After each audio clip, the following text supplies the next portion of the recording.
Hello and welcome to Access Asia. I'm Delon D'Souza. Coming up, Zohran Mamdani makes history as the first person of South Asian descent poised to become mayor of New York. His victory celebrated by Indians online, but officials in New Delhi remain tight-lipped. And Indian engineering students feel the pressure as updated H-1B visa rules kick in for new applicants, some now looking for opportunities to study in other parts of the world. Zohran Mamdani is poised to become New York's first mayor of South Asian descent. The 34-year-old will take over Gracie Mansion in January. During his victory party, Mamdani paid tribute to his Indian roots, referencing India's first prime minister in a speech, and even a Bollywood banger was heard. It's no surprise, given he fully embraced his immigrant background during the campaign. Olivia Salazar-Wenspear reports. A new dawn for New Yorkers, ushered in with words that recall the newly independent India of his ancestors. Standing before you, I think of the words of Jawaharlal Nehru. A moment comes but rarely in history, when we step out from the old to the new, when an age ends and when the soul of a nation long suppressed finds utterance. A break from the past, more than 7 decades after Nehru evoked the same idea as the first Prime Minister of India. In his 1947 Tryst with Destiny speech, he spoke of his ambition to free the common man and end poverty. Tackling socio-economic inequality has also been a feature of Mamdani's campaign, pushing for a more affordable city for its residents. And in a multi-ethnic, multi-religious society like India, Nehru was a staunch defender of secularity, standing against religious discrimination. A position echoed by Mamdani, who's underlined that pluralism is something to be celebrated and has resolved to tackle Islamophobia and anti-Semitism. I look forward to being a mayor for every single person that calls this city home. Not just those who voted for me in the Democratic primary, not just those that vote for me in this general election, but all 8.5 million New Yorkers. And that includes Jewish New Yorkers who may have concerns or opposition to the positions that I've shared about Israel and Palestine. Zohran Mamdani's parents were both born in India, his mother an award-winning filmmaker, his father an academic. He's reached out to the diaspora in New York by embracing a Bollywood aesthetic, speaking Hindi in campaign videos, तुमने कभी किसी को vote किया? कभी किसी को rank किया? देखो, यहाँ न्यूयॉर्क सिटी में हम rank choice voting. and wrapping up his victory speech with a mic drop scored to a Bollywood banger, Doom Machale. To talk more about the meaning of Mamdani's win, we can bring in Dr. Edward Anderson, Assistant Professor at Northumbria University and Senior Fellow at SOAS.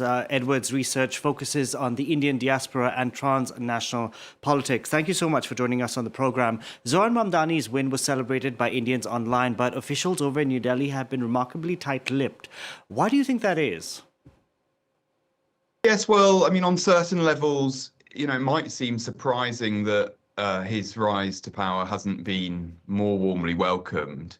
I mean, there was quite a lot of excitement when Rishi Sunak became Prime Minister in the UK in 2022, also when Kamala Harris became Vice President a couple of years earlier. These people were congratulated by Modi and by many others in India. So yeah, the kind of lack of enthusiasm perhaps is quite visible, but it's quite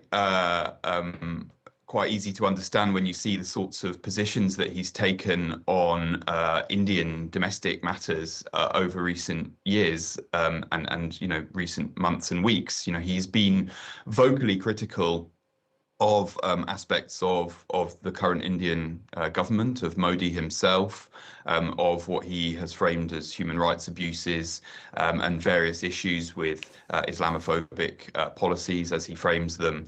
And so there are certain areas in which a lot of people in India have deemed him to be sort of overly critical, meddling in matters that should be sovereign to India and so on.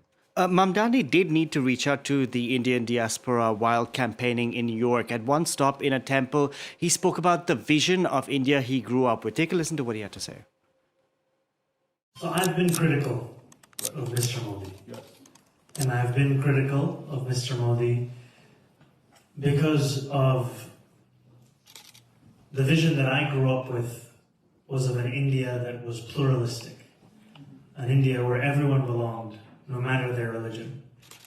And my critique has been of Mr. Modi and the BJP political party for their vision of an India that only has room for certain kinds of Indians. So, Edward, what is different about the India of today?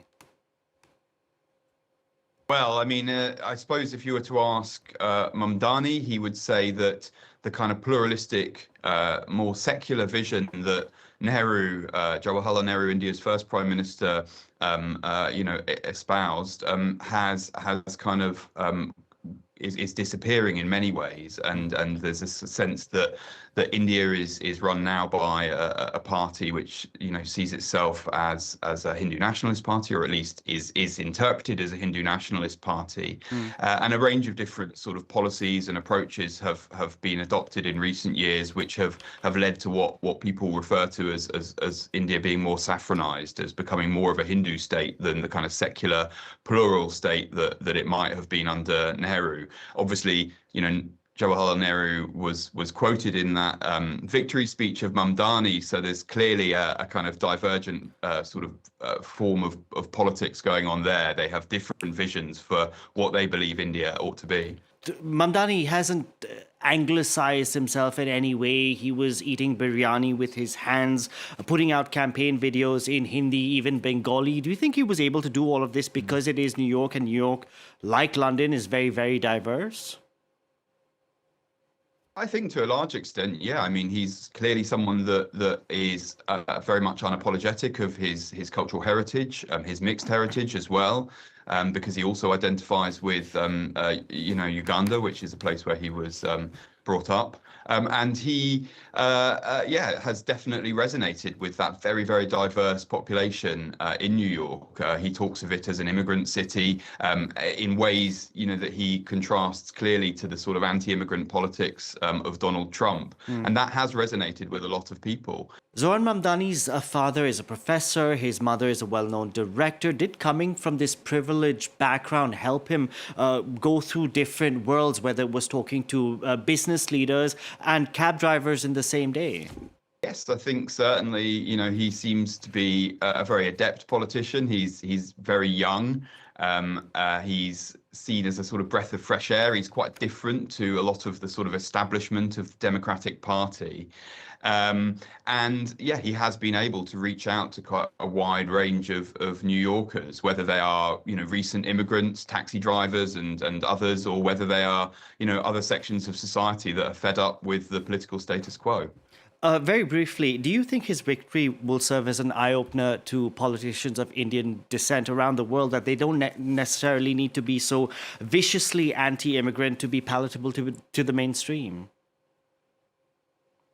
It's an interesting question. I mean, certainly what we have seen in recent years in the US and in the UK are quite a lot of politicians of Indian descent who have been drawn to right-wing parties and then have been involved in all sorts of anti-immigrant rhetoric. I mean, in the UK, we've had Priti Patel, who herself shares similar Ugandan Asian heritage to Zohran Mamdani, and she presided over a very, anti-immigrant policies.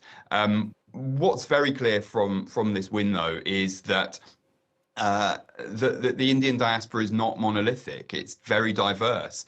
There are rich traditions of socialist and feminist and Ambedkarite and all sorts of radical and progressive politics in the South Asian diaspora, as there are also, examples of politicians of South Asian descent on the right who have supported both, Hindu nationalist politics in India, but also conservative and anti-immigrant politics in the United States, in Britain and other places. So clearly, there is a very diverse range of politics and identities there. Dr. Edward Anderson, thank you for joining us on the program. Thank you. Now, for over 3 decades, the H-1B visa program has allowed skilled foreign workers to work in the United States, and it's been a lifeline for Indian professionals, especially those in tech. H-1Bs have also been a pathway for Indian students, the largest international group in the United States, to enter the job market. Trump's decision to raise the fee to $100,000 for new applicants has hit engineering students the hardest. France 24 correspondents traveled to Hyderabad and filed this report. As Woxen University in Hyderabad, South India welcomes its newest AI students, Trump's $100,000 H-1B visa fee hits their US aspirations. It's a big disappointment because already now if I dreamed of going to USA, I'll obviously worry about taking student loan, education loan. It's too expensive, visa is also expensive, and even if we apply for visa can also get cancelled. Indians dominate the H-1B program for skilled foreign workers, taking over 70% of the 400,000 visas issued in 2023. Indian origin Americans are among the highest earning immigrant groups in the US according to estimates, with some of the world's top IT giants like Google, Microsoft and IBM being headed by Indian origin CEOs. But the recent policy changes in the US is proving to be a major deterrent for Indians pursuing a career in the US. As uncertainty over working in the US grows, many students are turning to other countries for higher studies. I had a dream of American dream to study my master's in America and lead that amazing life. Right now I'm planning to Netherlands, where Netherlands is like good for PR opportunities and we have world-class ranking universities. Still, for many, the American dream remains irresistible. At this temple, devotees gather with a special wish, a successful US visa. Suresh believes his first 2 US visas were granted thanks to his visit to the temple. This is my 3rd visit here for a visa application. In 2007, when I came for my F1 student visa, I didn't really believe in it, but decided to give it a try, and my visa was granted smoothly and without delay. This time, I'm applying for a B1, B2 visa, meant for business or tourism. Restrictive US immigration rules could drive talent back home. But experts believe India must build a stronger high-tech ecosystem to turn it into an advantage. That's it for this edition of Access Asia. From all of us on the team, thank you very much for watching.